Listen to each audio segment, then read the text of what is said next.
If there's any increase in size, it has to come out. 6 months later, he tells me that the tumor has grown a tiny bit and I need surgery. If I wait, I put myself at risk of having a stroke or seizures. On May 1st, I have surgery. I'm told it will be a one-night stay, and in 2 weeks, I'll be back to my life, making art, driving, and able to take care of myself during the 9 weeks Terry will be away for an artist retreat in Philadelphia. In recovery, Dr. Yang says, everything went as expected. I spent 3 days in the recovery room. Why haven't I gone home as planned? According to Terry, I speak in gibberish. It's made of glittle. Is that the right word? No, glitter. Glitter. Oh. It's glitter. I don't get it. I have seizure after seizure. I thought I would only be in the hospital overnight. My brain is scrambled. What are people saying? I try to make food. I couldn't find the word. I keep getting it up. On Tuesday, I am clear, but then I got all screwed up and I'm scared. I thought it would get better, but it's not. All screwed up. I tried to read the 2022, but I can't make the work. They're just jacked. I'm not sure that's the right W-R-I-T-E word. My forehead and the top of my head have 5 sensors. Red, blue, green, and yellow wires, like dreadlocks, tied together in a large single cord. I have my head wrapped in gauze. I call it my nun's cap. I have seizures every 3 seconds and say things like, I watch pre-coronation coverage. Lionel Richie and Katy Perry You and I had a very long, silly conversation about coronation and their stupid people. My childhood friend, Hannah, visits me, and I rant on and on about the 10-foot-tall malachite urns, a valuable stone surely stolen from some colonized nation, on either side of Chuck and Chevrolet. Every morning, baby doctors come into my room and ask me the same questions. What's your name? Sharon Kagan. Who is president? I say Biden, but can't remember his first name. Where are you? I know the place is named after a president I never liked. I think, Ronald Reagan Hospital. What comes out are 2 words that start with R's, Rishikesh Recuperate. My favorite question is when they ask about the color of the sky. My eyes drift over to the window. It's a cloudy day in May. You can't ask a painter about color and expect her to say blue, which is what they are looking for. I describe what I see. White, gray, ultramarine blue light, and phthalo blue. They disappear, disturbed or confused. They don't understand color as I do, just like I don't understand the brain or neurological disturbances. We speak different languages. Tweedledee and Tweedledum ask, do you have any questions? Yes. When am I going home? They explain that I can't go home until the seizures are under control, but I don't understand a word of it. Have I been told about the seizures? My roommate is a large monitor displaying my brainwaves. Every few seconds, there are large patches of angry, dense, black lines. On May 8th, my mother's birthday, I am released from the hospital. My brain is still scrambled, but I'm doing much better. I'm in the guest room with the doors open, and I look out onto our garden and so many varieties of green. The fresh air, oh my God, the fresh air. I spend days sleeping, and at night I'm wide awake. The doctors put me on a steroid to prevent swelling, and they keep me awake.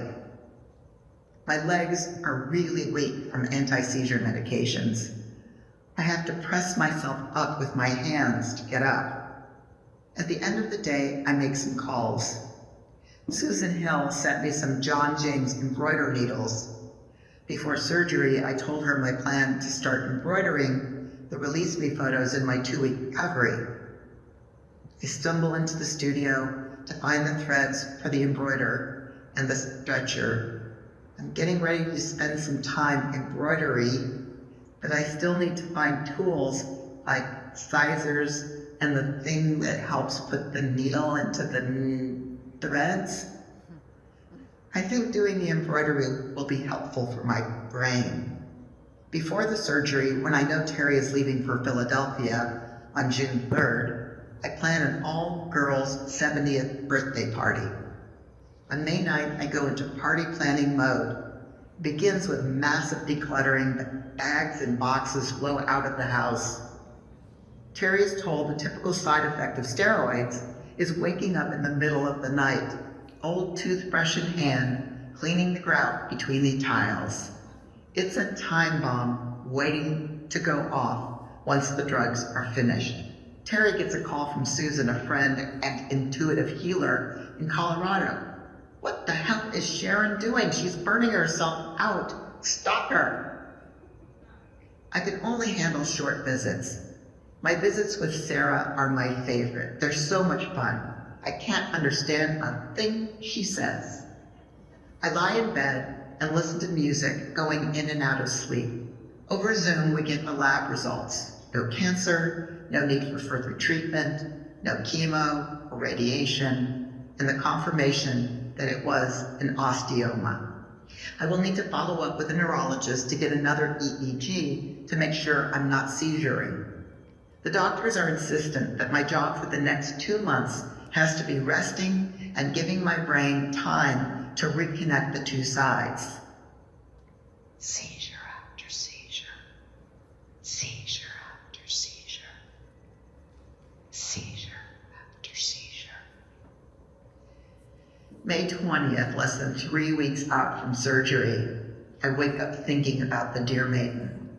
I want to talk to Maureen. It's overcomplicated.